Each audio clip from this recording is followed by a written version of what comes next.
Lesson 8, Reach for the Top, Part 2. Maria Sharapova, a Russian girl who reached the top of women's tennis when she was barely 18 years old. And guys, as you know that in this video you will have a full Hindi explanation of this lesson. So video को last तक देखना. चलिए शुरू करते हैं. There is something disarming about Maria Sharapova, something at odds with her ready smile and glamorous attire, and that something in her lifted her on Monday 22nd August 2005. Disarming का मतलब होता है लाइकेबल. मारिया के अंदर कुछ क्वालिटीज़ हैं जो उनका जो है स्माइल और ग्लैमर को बढ़ा देता था और जिसके कारण वो और लाइकेबल नज़र आती थी. उनका ये जो क्वालिटी था उसने उनको हेल्प किया to achieve success as she attained world number 1 position in women's tennis. दुनिया में नंबर 1 जो पोजीशन था टेनिस वुमेन्स टेनिस में, उनको इस क्वालिटी ने हेल्प किया. कब? मंडे 22 2005 को. मारिया का जो कामनेस था, एलिगेंस था, काइंडनेस था, जितना वो शांत रहती थी वो उनकी एज से ज़्यादा था. उनका जन्म हुआ था साइबेरिया रशिया में and as a teenager she took only 4 years of training. उनको सिर्फ 4 साल का ट्रेनिंग लेना पड़ा. The Siberian born teenager took just 4 years as a professional to reach the pinnacle. Pinnacle का मतलब होता है the most successful point at the top.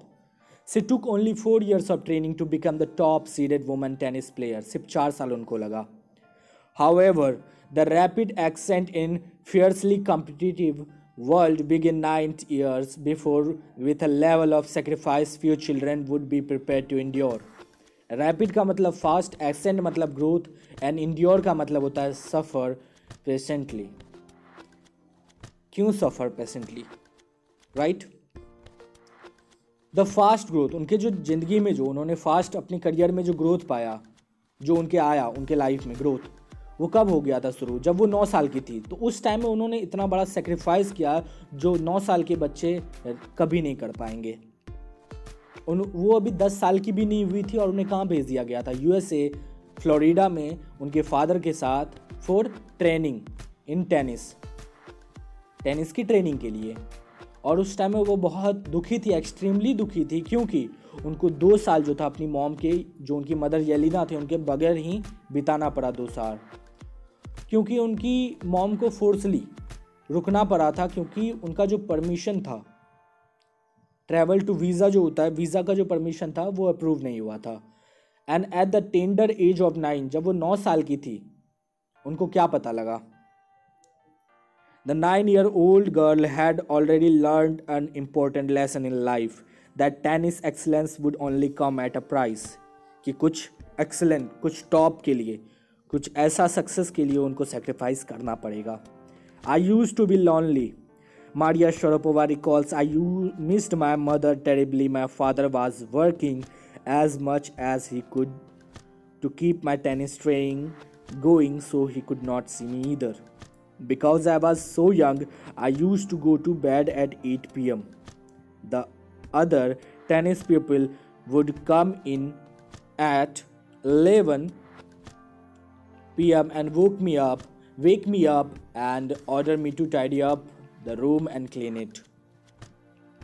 Maria को याद आता है जो उनके साथ हुआ था पास्ट में. वो बताती थी वो कितना अकेले दुखी रहती थी और कितना मॉम को अपना मिस करती थी. और वो बताती है कि उनके फादर के पास टाइम नहीं होता था कि वो उनसे मिल पाए. वो रेयरली अपने फादर से मिल पाती थी क्योंकि उनके फादर को अर्न करना था पैसे ताकि मारिया का ट्रेनिंग चलता रहे. वो कहती हैं because I was so young, क्योंकि वो छोटी थी, 10 साल की थी, तो उनको आदत था वो 8 बजे ही सोने चले जाती थी. लेकिन क्या होता था, दूसरे जो टेनिस पीपल होते थे, जो स्टूडेंट्स होते थे, जो सीख रहे होते थे, वो 11 बजे आते थे. और वो क्या करते थे, मारिया को उठाते थे और उसको ऑर्डर करते थे रूम क्लीन करने के लिए, साफ़ करने के लिए. Instead of letting that depress me, I became more quietly determined and mentally tough. I learned how to take care of myself. Depress का मतलब होता है सैडन. सो क्या हुआ, मारिया इन सब चीज़ों से डिप्रेस नहीं हुई. जो भी उनका ह्यूमिलेशन होता था उससे डिप्रेस नहीं हुई. इंस्टेड क्या हुआ, इसके बावजूद क्या हुआ, वो और डिटरमाइंड हो गया. उनका माइंड जो और मेंटली टफ हो गई और उन्होंने अपना ख्याल रखना चालू कर दिया. She never thought of living of training, because उन्होंने कभी नहीं सोचा कि वो ये सब चीज़ें क्विट कर देंगी, लीव कर देंगी, because she was determined to achieve her aim, क्योंकि उन्होंने डिसाइड कर लिया था कि वो अपना एम जो है, जो उनका सपना है, वो पूरा करके रहेंगी।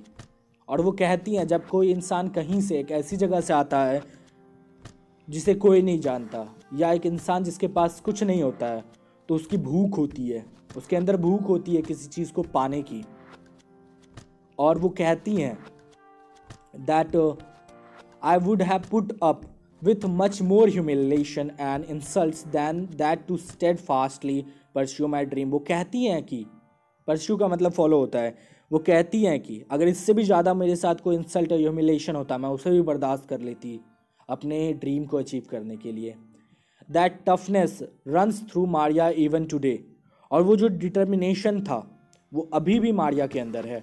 It was the key to her bagging the women's singles crown at Wimbledon in 2004। और ये जो डिटर्मिनेशन था, उन्होंने उनको जिताया। क्या? वुमेन्स सिंगल क्राउन में, क्राउन का जो ट्रॉफी था विम्बलडन चैंपियनशिप का 2004 में, इस डिटर्मिनेशन ने उनको जिताया वो ट्रॉफी।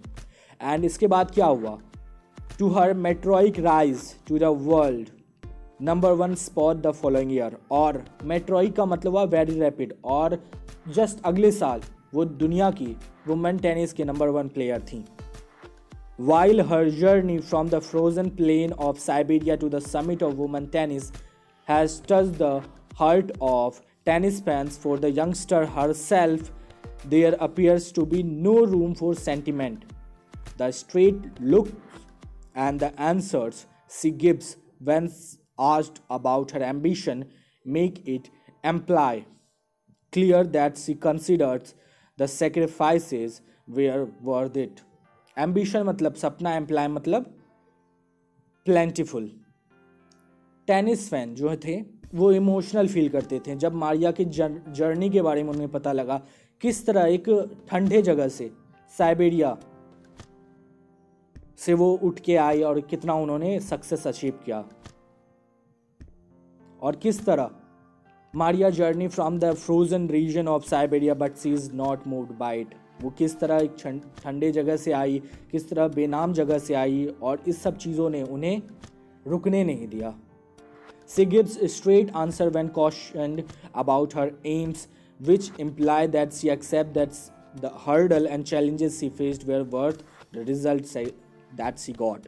कहने का मतलब है जब उनसे सवाल पूछा गया और जब उन्होंने जवाब दिया, सीधा जवाब दिया, तो इससे पता लगा कि उन्होंने सारी उनकी लाइफ में जो चैलेंजेस, ह्यूमिलेशन, इंसल्ट जो भी उन्होंने फेस किया, जो उन्होंने दर्द फील किया, वो सब उन चीज़ों को वो वर्थफुल मानती हैं, क्योंकि उन्हीं सब के चैलेंजेस के वजह से उन्होंने ये रिजल्ट हासिल किया।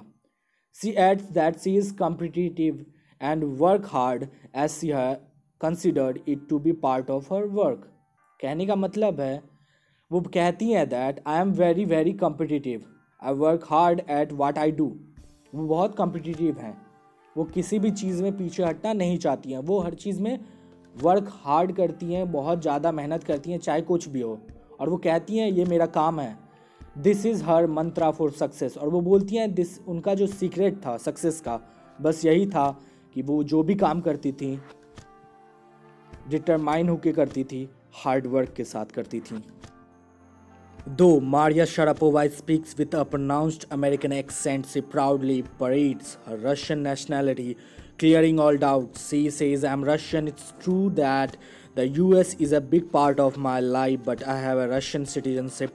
My blood is totally Russian. I will play the Olympics for Russia if they want me.